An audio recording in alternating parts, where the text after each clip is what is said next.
नमस्कार मित्रों, स्वागत है आपका हमारे चैनल सनातन धर्म पे, जहाँ पे हम धर्म, आध्यात्मिकता और जीवन से जुड़े गहरे रहस्यों पर चर्चा करते हैं। इससे पिछले वीडियो में आपने शुंभ निशुंभ के अहंकार और देवी पार्वती को प्राप्त करने के लिए वह कैलाश पर्वत की ओर प्रस्थान करते हैं। इस वीडियो में हम शुंभ निशुंभ द्वारा यमलोक पर आक्रमण, अलकापुरी पर आक्रमण के बारे में विस्तार से इस वीडियो के माध्यम से जानेंगे। लोक विजेता शुंभ और निशुंभ का साम्राज्य स्वर्ग से लेकर पाताल तक फैल चुका था। उनकी निगाहें मृत्यु के अधिपति यमराज पर थी। उनका उद्देश्य न केवल यमराज को जीतना था, बल्कि मृत्यु पर विजय प्राप्त कर अपने आप को अमर और अद्वितीय सिद्ध करना था। उनके सुझावदाता ने उन्हें सुझाव दिया कि यदि वह यमराज को पराजित कर लेते हैं तो पूरा ब्रह्मांड में वह अजय हो जाएंगे। यमलोक स्वर्ग से थोड़ी दूर स्थित एक शांत और रहस्यमय स्थान है। यहाँ आत्माओं का न्याय यमराज द्वारा किया जाता है। शुंभ और निशुंभ अपनी विशाल सेना के साथ यमलोक पर आक्रमण करने पहुँचते हैं। आक्रमण से पहले यमलोक के चारों ओर काले घने बादल छाए हुए हैं। यमराज के सेवक चित्रगुप्त शुंभ और निशुंभ की सेना की भयंकरता को अभ्यास कराते हुए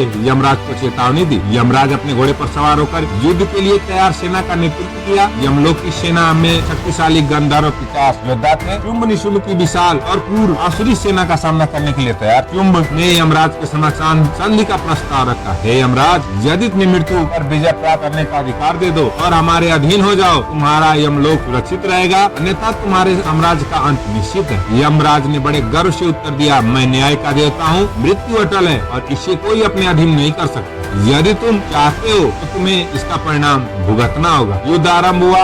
यमलोक की भूमि में चारों ओर अग्नि, धुआं और गर्जना छा गई। यमराज ने अपने यमदंड से असुरों की सेना का संहार शुरू किया, लेकिन शुंभ निशुंभ की सेना में असंख्य मायावी सैनिक थे। उनकी सेना में रक्त बीज जैसे योद्धा अपनी अद्वितीय शक्तियों का प्रदर्शन किया। हर बार जब यमराज ने अपनी सेना से रक्त बीज को मारने का प्रयास किया तो उसकी हर बूंद से अधिक सैनिक उत्पन्न करता। यमराज की शक्ति गदा के प्रहार से कई आसुरी सैनिक मारे गए, लेकिन शुंभ निशुंभ ने अपनी शक्ति और मायावी युद्ध कला से यमराज को थका रहे। अंततः निशुंभ ने अपनी दिव्य शक्ति का प्रयोग करके यमराज को कमजोर कर दिया। यमराज को उन्हीं की सभा में कैद कर लिया गया। उनकी हार के साथ ही यमलोक पर शुंभ निशुंभ का आधिपत्य स्थापित हो गया। उन्होंने मृत्यु को अपने नियंत्रण में कर लेने का दावा किया। चित्रगुप्त ने यमराज पराजय के बाद शुंभ निशुंभ के सामने निवेदन किया, हे असुरराज, आप चाहे यमलोक अधिकार कर ले, परंतु मृत्यु ब्रह्मांड का शाश्वत सत्य है, इसे कोई भी पूर्णतः निश्चित नहीं कर सकता। अब सत्य हमारा अधीन है। यमराज हमारे दास हैं। पूरे ब्रह्मांड पर हमारी शक्ति के आगे झुकना होगा। यमलोक की विजय के बाद शुंभ निशुंभ आत्मविश्वास और बढ़ जाता है। वह अपनी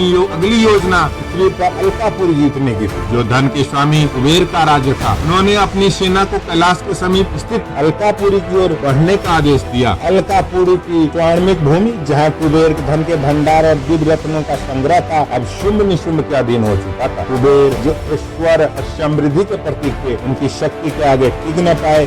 विशाल मायावी शक्ति और शुंभ निशुंभ की क्रूरता ने कुबेर को हराने में देर नहीं लगा। कुबेर को बंदी बनाकर शुंभ निशुंभ ने ऐलान किया कि अब स्वर्ग, पाताल, यमलोक और पृथ्वी सभी हमारे अधीन है। ब्रह्मांड में कोई ऐसा नहीं जो हमारी शक्ति को चुनौती दे। यमलोक और अलकापुरी के विजय के बाद शुंभ निशुंभ का साम्राज्य अजय प्रतीत हो रहा था। देवता त्राहिमाम कर रहे थे और पृथ्वी पर भय और अराजकता फैल चुकी थी। लेकिन इस विजय के भीतर अहंकार और कामना और बढ़ गई। उनकी अंतिम लक्ष्य माँ पार्वती को अपनी महारानी बनाना था। यह विजय अहंकार शुंभ निशुंभ के पतन की शुरुआत थी, लेकिन इसका एहसास उन्हें नहीं होता है। यमलोक पर विजय दिखाती है, शक्ति के साथ दम भी आता है, परंतु यह भी सच है कि यदि शक्ति को झुठलाने का प्रयास किया जाए तो अंततः अपने स्वरूप को प्रकट होता है। शुंभ निशुंभ की यह विजय हार का आधार बनने वाली थी। शुंभ और निशुंभ विजय के अभियान के दौरान में सूचना मिलती है कि हिमालय के पर्वतीय चोटी पर देवी पार्वती अपने कौशिकी रूप में ध्यान मग्न है। यह स्थान दिव्यता और पवित्रता से ओतप्रोत है, जहाँ प्रकृति अपनी सबसे सुंदर छवि में है। शुंभ और निशुंभ को विश्वास होता है कि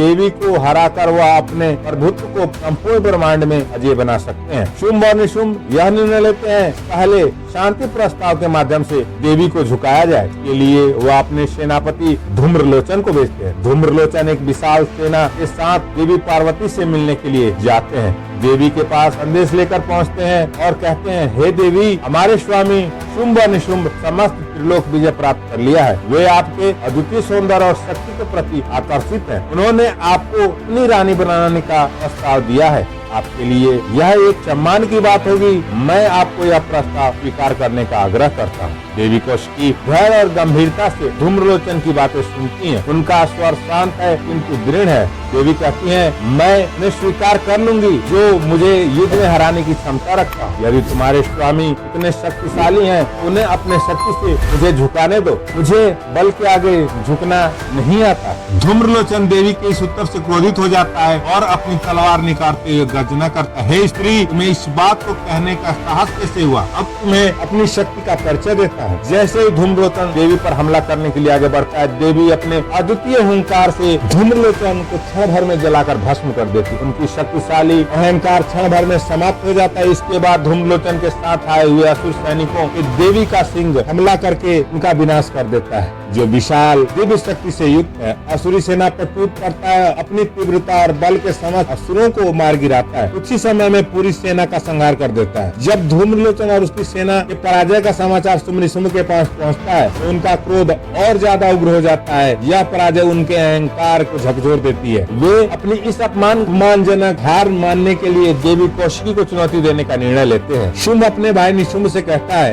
यह देवी हमारी शक्ति और सामर्थ्य को चुनौती दे रही है। हमें उसे दिखाना होगा। शुम्भ निशुम्भ के सामने कोई नहीं टिक सकता। अब युद्ध ही एकमात्र उपाय है। अहंकार और शक्ति की महिमा दर्शाता है। देवी का धैर्य और उनकी शक्ति के प्रति विश्वास उन्हें अजय बनाता है। शुम्भ और निशुम्भ का अहंकार उनकी कमजोरी बताता है और यह कथा उनके पतन की संकेत देती है। अगले भाग में हम देवी के विकराल रूप, असुरों का विनाश और युद्ध की तैयारी के बारे में अगली वीडियो में हम विस्तार से जानेंगे। तब तक के लिए आप सभी से नमस्कार, प्रणाम, धन्यवाद।